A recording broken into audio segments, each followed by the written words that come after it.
ഒരു 10-25 പ്രാവശ്യമൊക്കെ ഇവിടെ വന്നിട്ടുണ്ടാവും. പക്ഷെ എന്നാലും ഇപ്പൊ നാളെ അജാസ്ക വിളിക്കാടാ നമുക്ക് അവിടെ പോയിട്ട് ഒരു വീഡിയോ എടുക്കാണ്ടെന്ന് പറഞ്ഞാൽ ഞാൻ ഒന്നും നോക്കണേ ഞാൻ ചാടി പോരും. എന്താ അറിയോ, എനിക്ക് അത്ര ഇഷ്ടപ്പെട്ട ഒരു സ്ഥലം അവിടെ. ഇവിടുത്തെ ഒരു ആംബിയൻസ് ഒക്കെ അടിപൊളി സ്ഥലമാണ്. അമ്മ എത്ര വന്നു കഴിഞ്ഞാലും നമുക്ക് പിന്നെ വരാൻ തോന്നുന്നു. യെസ്, അങ്ങനെയാണെങ്കിൽ പുറത്തെ കാഴ്ചകളൊക്കെ ഇതിന്റെ കൂടെ തന്നെ കാണിക്കും. നമുക്കൊന്ന് അകത്തേക്കൊന്ന് കയറി നോക്കാം. ഓക്കെ, ഓരോന്നോരോന്നായിട്ട് കാണാം. Yes, come on. അടിപൊളി ലുക്കാണല്ലോ ആ കാണുന്നതല്ലോ. ശരിക്കും നോക്കി, എന്താ ഏതോ അറബി നാട്ടിൽ പോയായിരിക്കില്ലേ, ഭയങ്കര വൈബ്. ശരിയാട്ടോ. ഇത് ഏതാ മരം എന്നറിയോ? കാരക്കാണോ? കാരക്ക്. ഇത് ഏത് രാജ്യത്തിലുള്ള? എനിക്കറിയില്ല, കൊറേ കൊടികൾ കാണുന്നുണ്ട്. എന്താണ് അവന് എന്തോ വലിയ അർത്ഥം ഉണ്ടെന്ന് തോന്നണം കേട്ടോ. പണ്ഡിതനാണെന്ന് തോന്നുന്നു അർത്ഥം വെച്ച് പറയുന്നത്. വലിയ അർത്ഥങ്ങൾ. ഫുള്ള് വലത്തെ കാലല്ലേ ഇത്? ഫുള്ള് ഇങ്ങനെ ഇത്രയും സെറ്റപ്പ് ഒക്കെ ആണെങ്കിൽ ഫുള്ള് കണ്ണട. അപ്പൊ ചൂടായിരിക്കും, നടുവിലൊക്കെ ഇപ്പൊ എ സി ഉണ്ടാവും. പക്ഷെ ഈ കാണുന്ന ഏരിയ ഇത് വെറും ഒരു ഏരിയ അല്ല. നോക്കടാ, ആശിക്ക് ഈ ഒരു ഏരിയ പിള്ളേർ കാണിച്ചു കൊടുക്കുക. ഇത് മൊത്തം സെൻട്രലൈസ്ഡ് എ സി ആണ്. ഇതോ ഇതിവിടെ എ സി ഉണ്ടോ? ഈ ഏരിയ മൊത്തം എ സി ആണ്. എന്താ സെറ്റപ്പ് ആണെന്ന് വിചാരിച്ചേ. ഇനി നമുക്ക് നോക്കിയാലോ ഓഫീസിലേക്ക് അല്ലെങ്കിൽ നമ്മൾ എന്താ റിസപ്ഷൻ ഏരിയയിലേക്ക് ജസ്റ്റ് അത് കാണാം. ഓക്കെ, അങ്ങനെയാണെങ്കിൽ നമുക്ക് ഇവിടെ കുറച്ച് റൂമുകളുണ്ട്. അതിൽ ചായ കുടിച്ചും കൊണ്ട് പോയിട്ടെല്ലാം കാണിക്കാം. ചായ കുടിക്കുക. നിങ്ങൾ ഈ ഗ്ലാസ് കുടിച്ചോളെ. എന്താ നേരത്തെ കുടിച്ച ഗ്ലാസ്? ഇതെന്താ? നല്ല രസം. എന്നാ പിന്നെ ചായ കുടിച്ചിട്ട് വീഡിയോ എടുത്താൽ മതിയോ? വന്ന കാര്യം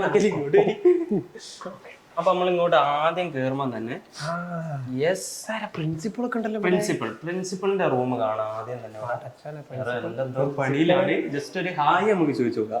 അങ്ങനെ എന്തെങ്കിലും ചോദിച്ചാൽ ഞങ്ങളെ ബാക്കിൽ കൂടി കാണിച്ചോ. ഇതാണ് നമ്മളെ പ്രിൻസിപ്പൾ സാർ. തിരക്കില്ലാന്നറിയാം. ഹായ്, ബുദ്ധിമുട്ടിക്കില്ല, ഞങ്ങൾ പിന്നെ വരാം. പോവാ.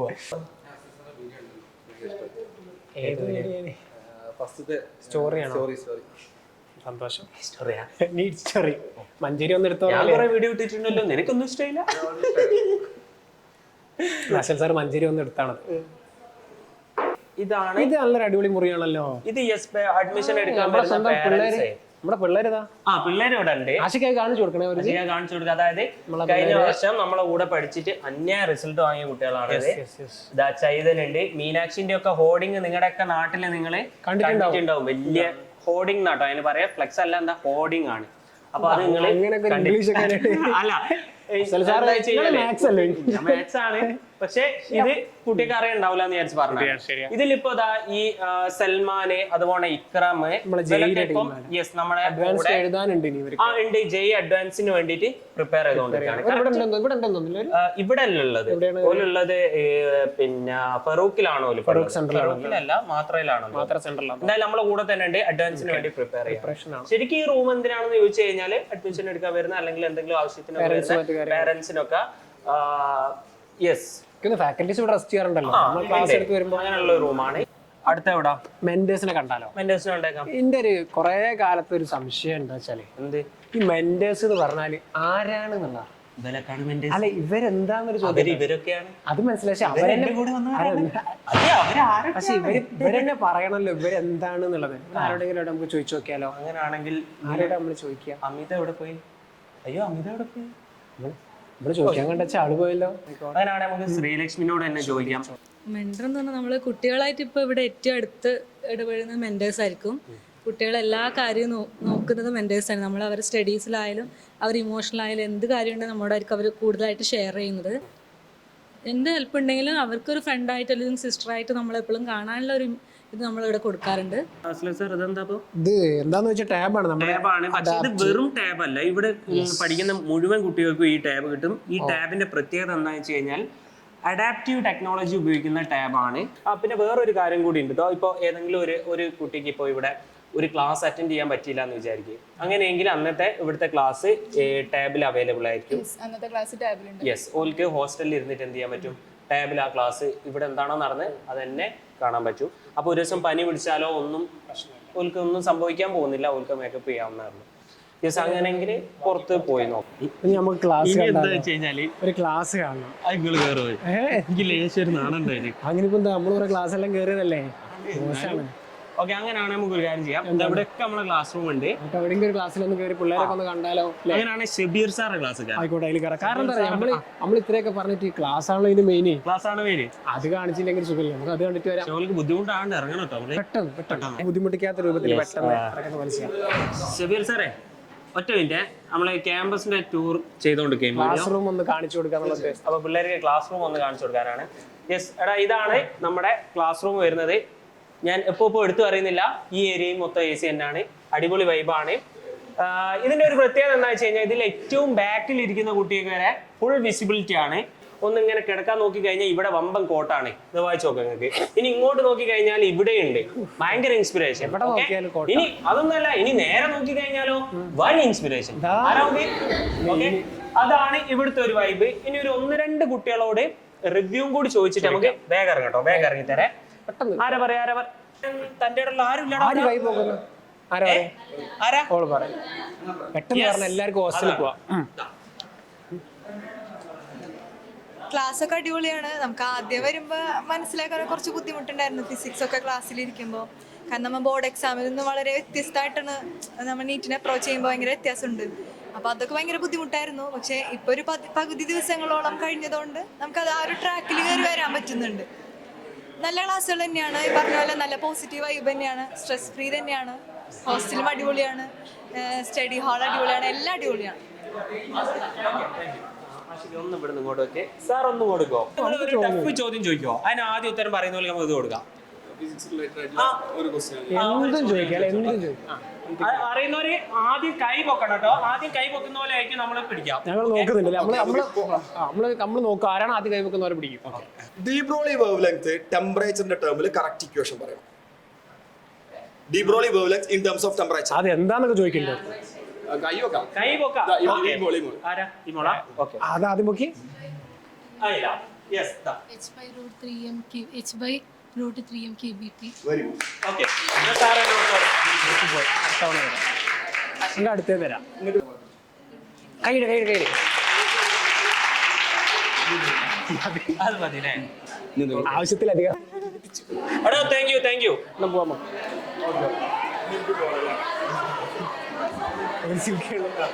ഒരു സിൽക്കുള്ളൂ നമ്മളെ. അങ്ങനാണെങ്കിലേ ഇവിടെ ഒരൊറ്റ സാധനം കൂടി നമുക്ക് കാണിക്കാം. എന്താണ്? ലൈബ്രറി. അത് കാണണല്ലോ. ലൈബ്രറി എന്ന് പറഞ്ഞാല് അമ്മാരി വൈബാണ്. ഇതെന്താ സാധനം? ഇതാണ് ഇവിടുത്തെ ലൈബ്രറി. നല്ല ആംബിയൻസ്. ഞാൻ ശരിക്കും ഇൻസ്റ്റയിലൊന്നും അങ്ങനെ അധികം പോസ്റ്റ് ഒന്നും ഇടല്ല. പക്ഷെ ഇന്നലെ ഞാൻ ഇവിടെ കയറിയപ്പോ ഒരു ഫോട്ടോ ഇവിടുന്നായിട്ട് എടുത്ത് അടിപൊളിയാ. അന്യായ ഫോട്ടോ, എന്റെ ഫോട്ടോ ആയതുകൊണ്ട് അറിയാലോ. NCERT പുസ്തകങ്ങളൊക്കെ റെഡി ആയിക്കൊണ്ടിരിക്കുന്നു. ഒരു കൂട്ടം ബയോളജി ടെക്സ്റ്റ് ഒക്കെ വന്നിരിക്കുന്നു. പുതിയ NCERT ആണല്ലോ. ഞാൻ ഒരു ചോദ്യം ചോദിച്ചാൽ നിങ്ങൾ പറയോ? ഉറപ്പാ? അങ്ങനാണെങ്കിൽ ചോദിക്കണോ? സിമ്പിൾ ക്വസ്റ്റ്യൻ ആണ്. ഈസ്റ്റിന്റെ സെല്ല് ഡിവൈഡ് ചെയ്യാൻ എത്ര ഇത് വേണം? ഈസ്റ്റിന്റെ സെല്ല്, ഇത് നമ്മളെ സെൽ ഡിവിഷൻ ചാപ്റ്റർ ആണല്ലോ അല്ലെ? അത് 90 മിനിറ്റ് ആയിരിക്കും. 90 മിനിറ്റ്സ്. അതിനാണ് ഇതിനെ കുറിച്ച് കറക്റ്റ് ഐഡിയ ഇല്ല, അതുകൊണ്ടാണ്. അതിനാണ് 24 hours എടുക്കുന്നത്. എന്തിനാ? ഹ്യൂമൻ സെല്ല് ആണോ? ഫേമസ് MCQ ആണ്, നിരന്തരമായിട്ട് ചോദിക്കുന്ന ക്വസ്റ്റ്യൻ. Okay, good. അങ്ങനെയാണെങ്കിൽ ഇനി നമുക്ക് നമ്മളെ ഹോസ്റ്റലൊക്കെ ഒന്ന് കാണാം പിള്ളേരെ. പുറത്തേക്ക് പോവാം. ഓക്കെ, ടാബ് എടുക്കാം. ഈ പഠിത്തം മാത്രമേ ഉള്ളൂ, എല്ലാ സ്ഥലത്തും പഠിത്തം. നമുക്ക് ഇനി ബാക്കിയുള്ള അതിനോട് നോക്കണ്ടേ? പഠിത്തം മാത്രല്ല, ഇവിടെ നമുക്ക് മനോഹരമായ സ്ഥലം വെറുതെ ഇട്ടച്ചതല്ല. ഇതാണ് നമ്മുടെ ഫുട്ബോൾ കോർട്ട്. ക്രിക്കറ്റും കളിക്കാം. കാരണം എന്താണോ കളിക്കാൻ പറ്റുന്നത് അതൊക്കെ നമുക്ക് കളിക്കാവുന്നതാണ്. ഇനി ഇങ്ങോട്ട് പോകുമ്പോൾ ഇവിടെ ഷട്ടിൽ കോർട്ട് ഉണ്ട്, നമുക്ക് അങ്ങോട്ട് പോവാം. ആയിക്കോട്ടെ. ആദ്യം തന്നെ നമുക്ക് എന്ത് ചെയ്യാം, ഈ ഒരു ഫുട്ബോൾ കോർട്ടിൽ ഒന്ന് പോയി നോക്കാം. ആയിക്കോട്ടെ. അപ്പൊ പോയി നോക്കുമ്പോൾ തന്നെടാ ഈ വിഷ്വലൊക്കെ ഒന്ന് പിള്ളേരെ കാണിച്ചു കൊടുക്കട്ടോ. അതായത് എന്താ, ഒരു പാർക്ക് വൈബിലുള്ള ഏരിയ ആണ്. ഈ ഒരു സ്ഥലം കാണുമ്പോൾ എനിക്ക് എന്താ ഓർമ്മ വരുന്നോ, നമ്മളിപ്പോ ഫാമിലി ഒക്കെ ആയിട്ട് ഒരു വലിയ വണ്ടിയൊക്കെ വിളിച്ച് ട്രിപ്പ് പോകുമ്പോ ചിലപ്പോ നമ്മൾ ഒരു നേരത്തേക്കുള്ള ഫുഡൊക്കെ നമ്മൾ വീട്ടിൽ നിന്ന് വെച്ച് കൊണ്ടുപോകും അല്ലേ? അപ്പൊ നമ്മള് ഇങ്ങനെ പോയിക്കൊണ്ടിരിക്കുമ്പോ നമ്മൾ ഒരു മനോഹരമായിട്ടുള്ള ഒരു സ്ഥലം തരിയൂലേ, അത് ഇരുന്ന് കഴിക്കാൻ ഫാമിലിന്റെ ഒപ്പം. അങ്ങനെയുള്ള ഒരു സ്ഥലമായിട്ടാണ് എനിക്ക് സത്യം പറഞ്ഞത് ഫീൽ ചെയ്യുന്നത്. നല്ല മരങ്ങളൊക്കെ ആയിട്ട് അടിപൊളി വെട്ടി കറക്റ്റ് സ്ഥലത്തൊക്കെ വെച്ചിട്ടൊക്കെ നല്ല വൈബ്. ഇതാ ഇവിടെ കുട്ടികൾക്ക് ക്ലാസ് ഒക്കെ കഴിഞ്ഞ് വന്നിട്ട് ഹോസ്റ്റലിൽ പോകുന്നതിന്റെ മുന്നേ വേണമെങ്കിൽ ജസ്റ്റ് ഇരുന്ന് ഒന്ന് തമാശ പറയാനൊക്കെ ഉള്ള സ്ഥലങ്ങളാണ് ഇവിടെ. എന്റെ പരിപാടിയൊക്കെ ഉണ്ടാകുമ്പോ രാത്രി ഇവിടെ മൊത്തം ലൈറ്റ് ആയി കേട്ടോ. കുട്ടികൾ കണ്ടിട്ടുണ്ടാവും. അപ്പൊ കുട്ടികളൊക്കെ ഇവിടെ ഇരുന്ന് ഭയങ്കര വൈബാണ്. അപ്പൊ ഇതാണ് നമ്മുടെ football court cum basketball court cum cricket court. എന്തും ആക്കാം അല്ലെ? കം എന്തും പറ്റും. അല്ല ഞാൻ ചോദിക്കുന്നതേ, ഒരു റിപ്പീറ്റർക്ക് ഇങ്ങനെ കളിച്ച് നടക്കാനുള്ള ടൈമൊക്കെ ഉണ്ടാവുമോ? അത് കുറേ ആൾക്കാർ ചോദിക്കുന്ന ഒരു ചോദ്യം. ഇപ്പം ഞാനൊക്കെ റിപ്പീറ്റ് ചെയ്യുന്ന സമയത്ത് നമുക്ക് പഠിത്തം മാത്രമേ ഉള്ളൂ ലൈഫിൽ. പക്ഷെ അത് എന്താ പറയുക, നമ്മൾ ഈ തുടക്കത്തിലൊക്കെ ചിലപ്പോൾ നമുക്ക് പറ്റുമായിരിക്കും. ഒരു പോയിന്റ് കഴിഞ്ഞാൽ അവസാനത്തേക്ക് എത്തുമ്പോൾ ശരിക്കും പറഞ്ഞാൽ നമ്മുടെ ജീവിതം മടുത്ത പോലെ ആവാറുണ്ട്. ഇപ്പം റിപ്പീറ്റ് ചെയ്തുകൊണ്ട് പറയാണ്. കാരണം ഒരു കൊല്ലം നമ്മൾ ഇതിന് വേണ്ടി ഇരിക്കുക. പുസ്തകങ്ങളും ടെക്സ്റ്റ് ബുക്കും ക്വസ്റ്റ്യനും MCQ OMR ഷീറ്റും മാത്രമുള്ള ഒരു ജീവിതമാണ് ഒരു വർഷം. അതത്ര സുഖമുള്ള കാര്യമൊന്നുമില്ല. ഫിസിക്കൽ ഹെൽത്ത് എപ്പോഴും മെന്റൽ ഹെൽത്ത് ഒക്കെ ഇമ്പോർട്ടൻ്റ് ആണ്. അപ്പോൾ ഒന്ന് ഒരു അരമണിക്കൂർ ഫുട്ബോൾ കളിച്ചിരുന്നോ, ആരോഗ്യം ഒന്നും പറ്റിക്കാത്ത രൂപത്തിൽ ക്രിക്കറ്റ് കളിച്ചിരുന്നോ, ഒന്നും സംഭവിക്കാൻ പോകുന്നില്ല. കാരണം ആ ഒരു ലൈഫിൽ എനിക്കൊന്ന് ഒരു റിപ്പീറ്റർ ലൈഫിലെ ഏറ്റവും വലിയ വൃത്തികെട്ട സാധനം എന്താ വെച്ചാല് അത് ഒരു പുതുമ ഇല്ല എന്നുള്ളതാണ്. ഇങ്ങനെ ഒറ്റ ലൈനിലാണ് ജീവിതം. ക്ലാസ് കേൾക്കുന്നു, തിരിച്ചു വരുന്നു, പുസ്തകത്തിന് മുന്നിലിരിക്കുന്നു, ഉറങ്ങുന്നു, നാളെ ഇത് തന്നെ അങ്ങനെ പോവല്ലേ. പിന്നെ ക്വസ്റ്റ്യൻസ്. അപ്പൊ അതില് ഓക്കെ എന്നൊരു അരമണിക്കൂർ നമുക്ക് കളിക്കാൻ തോന്നിക്കഴിഞ്ഞാല് എല്ലാവരും കളിക്കണം എന്നില്ലല്ലോ, താല്പര്യമുള്ളവരല്ലേ കളിക്കുള്ളൂ. കളിക്കട്ടെ, അതിനൊരു ഓപ്പർച്യൂണിറ്റി കൊടുക്കുക എന്നുള്ളതാണ്. പിന്നെ എല്ലാ സെന്ററിനെയും പോലെ ഒരു അടച്ചിട്ട മുറിയിൽ പിള്ളേരെ പഠിപ്പിക്കുന്നതുകൊണ്ട് എഡ്യൂപോർട്ടിന് താല്പര്യമില്ല. എന്തെങ്കിലുമൊക്കെ ഡിഫറെന്റ് ആയിട്ട് ചെയ്യണം എന്നുള്ളതും കുട്ടികളെ കുറച്ചൊരു ഫ്രണ്ട്ലി ആയിട്ട് നിൽക്കണം എന്നുള്ളതാണല്ലോ നമ്മളൊരു താല്പര്യം. അല്ല ഇവിടെ ഒരുപാട് വഴികളുണ്ട് എങ്ങനെ നടന്നു. അതെന്താ സംഭവം? ഒരുപാട് വഴികളുള്ള ഈ നാട്ടിൽ എനിക്ക് വൈദ്യുതി പോകും. ഒരു ഭക്ഷണമൊക്കെ മണക്കണ്ടേ? ഭക്ഷണം മണക്കണ്ടെങ്കിൽ ഫുഡ് മണക്കുന്നുണ്ടോ? ഇത് ഫുഡായിട്ട് ബന്ധപ്പെട്ട സ്ഥലമാണോ? നല്ലൊരു ഫുഡിനായിട്ട് ബന്ധപ്പെട്ട സ്ഥലോ? എന്താ പറയട്ടെ, ആർക്കിടെക്ചറിന്റെ ഓഫീസ് നിങ്ങൾ കണ്ടിട്ടുണ്ടോ മുന്നത്? ഞാൻ കണ്ടില്ല. ഇതാണ് നമ്മുടെ മെസ്സ്. ഇവിടെ നിന്നാണ് ഫുഡൊക്കെ കഴിക്കുന്നത്. അപ്പൊ ശരിക്കും നമ്മൾ നേരത്തെ പറഞ്ഞ ഇതൊരു റിസോർട്ട് വൈബ് ഉണ്ട് ശരിക്കും അല്ലെ. യോഗ ക്ലാസ് ഒക്കെ നടക്കുന്ന സ്ഥലങ്ങളൊക്കെ ഉണ്ടാവില്ല, ഭയങ്കര അടിപൊളിയായിട്ട് കുറെ ആഡും. എന്ത് രസം നമുക്ക് ആ ഒരു തണൽ, ആ ഒരു റീഫ്രഷ്മെന്റ് ഇവിടെ ഫുഡ് കഴിക്കുമ്പോൾ തന്നെ. ഇവിടുന്നാണ് ഗേൾസ് ഫുഡ് കഴിക്കുന്നത്, ബോയ്സിന്റെ മോളാണ്. ജസ്റ്റ് നമുക്ക് അതും കൂടി ഒന്ന് കണ്ടിട്ട് പോയി നോക്കാം. പിന്നെ അസൽ സാറേ, നമ്മളെ ഇത് തുടങ്ങുന്നത്, നമ്മുടെ കോഴ്സ് തുടങ്ങുന്നത് എല്ലാ കുട്ടികളും പറഞ്ഞില്ല അല്ലെ. അതായത് നമ്മുടെ റിപ്പീറ്ററിന്റെ ക്ലാസ് തുടങ്ങുന്നത് മെയ് 15-ാം തീയതിയാണ്. ഇപ്പൊ നമുക്ക് നീറ്റ് കീമിന്റെ ക്രാഷ് കോഴ്സ് ആണ് ഇവിടെ നടന്നുകൊണ്ടിരിക്കുന്നത്. ഏകദേശം 600 കുട്ടികൾ ഇപ്പൊ ഇവിടെ പഠിക്കുന്നുണ്ട്. ഇനി ഇതിൽ തന്നെ, അതായത് ക്രാഷ് ബാച്ച് തന്നെയുള്ള ഒരുപാട് കുട്ടികൾ ഓൾറെഡി റിപ്പീറ്ററിലേക്ക് അഡ്മിഷൻ എടുത്തു കഴിഞ്ഞു. അല്ല, സ്കോളർഷിപ്പ് എന്തെങ്കിലും നമ്മൾ പ്രൊവൈഡ് ചെയ്യുന്നുണ്ടോ? സ്കോളർഷിപ്പ് അതായത് ഇപ്പം നീറ്റുകാരാണെങ്കിൽ ഓൽക്ക് ഫിസിക്സ്, കെമിസ്ട്രി, ബയോളജി ഈ 3 സബ്ജക്റ്റിൽ ഫുൾ മാർക്ക് ഉണ്ടെങ്കിൽ 100% കംപ്ലീറ്റ്ലി ഫ്രീ ആയിട്ട് ഓൽക്ക് ഇവിടെ പഠിക്കാൻ പറ്റും. അതൊരു നല്ലൊരു കാര്യം തന്നെയാണ്. ഇനി കീമുകാരാണെങ്കിലോ അങ്ങനെയാണെങ്കിൽ സോറി ജയിക്കാരാണെങ്കിലോ അവർക്കും ഉണ്ടോ? അവർക്കിപ്പോ ഫിസിക്സ്, കെമിസ്ട്രി, മാത്സ്, PCM ആയിരിക്കും, PCB. അതുപോലെ അവർക്കും സ്കോളർഷിപ്പ് ഉണ്ട്. ഇനിയിപ്പോ 1 മാർക്കാണ് നിങ്ങൾക്ക് കുറയുന്നതെങ്കിൽ 90% സ്കോളർഷിപ്പ് ഉണ്ട്. ആ ഡീറ്റെയിൽസ് നമുക്ക് എന്ത് ചെയ്യാം, സ്ക്രീൻ വീഡിയോന്റെ കൂടെ ജസ്റ്റ് ഒന്ന് കാണിക്കാം. അടിപൊളി എന്ന് വെച്ച് കഴിഞ്ഞാൽ തൂഫാൻ വൈബ്.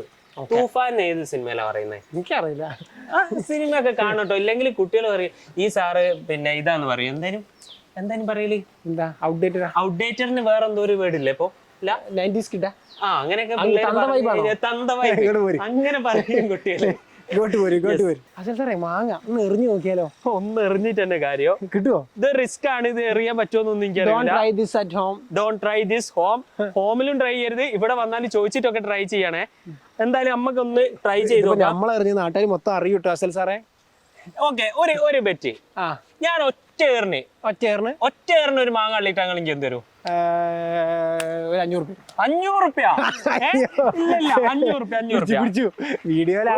വേണോ? ഒരു വീഡിയോ ഇല്ല, 500 രൂപ. നല്ലോണം എടുത്തോളിട്ടാടാ. അടച്ചവനെ എന്തെല്ലാം കാണണം അസൽ സാറേ. 2 മാങ്ങ 1000 രൂപ. അയ്യോ, എന്താ പറയുന്ന മക്കളെ, ബെറ്റല്ലേ വെക്കുമ്പോ നോക്കിട്ട് വെക്കണം. ഇങ്ങനത്തെ ഗൂഗിൾ പേ ചെയ്താ മതി. ഗൂഗിൾ പേ സ്കാനർ ഉണ്ടോ?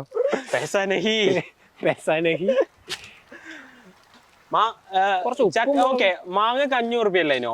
ചക്കക്ക് എത്ര രൂപ പറയുന്നത്? ഞാൻ പറയുന്നില്ല. ചക്കക്ക് വിലയില്ല. പിള്ളേരെ എല്ലാ ശീലവും പഠിപ്പിച്ചോളി. നല്ല മാങ്ങയാന്ന് തോന്നുട്ടോ. കൊള്ളാട്ടാ. പുളിയുണ്ട്. ഒരു ഉപ്പ് മുളക് പൊടി ഉണ്ടെങ്കിൽ പൊളിക്കാനാട്ടാ.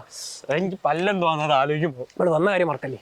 അല്ല, വന്ന കാര്യം എന്ത്? വീഡിയോ എടുക്കണ്ടേ? ബാക്കി ഏകദേശം കഴിഞ്ഞിപ്പോ. ഇനി നമുക്ക് നമ്മളെ ഹോസ്റ്റലിൽ പിള്ളേരെ എന്തൊക്കെ ക്ലാസ് ഒക്കെ കണ്ടു. ഇനി നമുക്ക് എന്താ കാണുള്ളത്? ഹോസ്റ്റല് കാണണ്ടേ? പിള്ളേർ എവിടെ നിക്കണെന്ന് കാണണ്ടേ? കാരണം ക്ലാസ് കഴിഞ്ഞാൽ ജീവിതത്തിൽ ഏറ്റവും കൂടുതൽ അവർ സ്പെൻഡ് ചെയ്യുന്ന ഹോസ്റ്റലായിരിക്കും. ഓക്കെ, നമുക്ക് എന്നാലും ഗേൾസ് ഹോസ്റ്റല് ബോയ്സ് ഹോസ്റ്റല് കാണാം. ഓക്കെ, അപ്പൊ ഹോസ്റ്റലിൽ എന്ന് പറയുമ്പോൾ കുറെ നടക്കാനുണ്ടോ അസൽ സാറേ?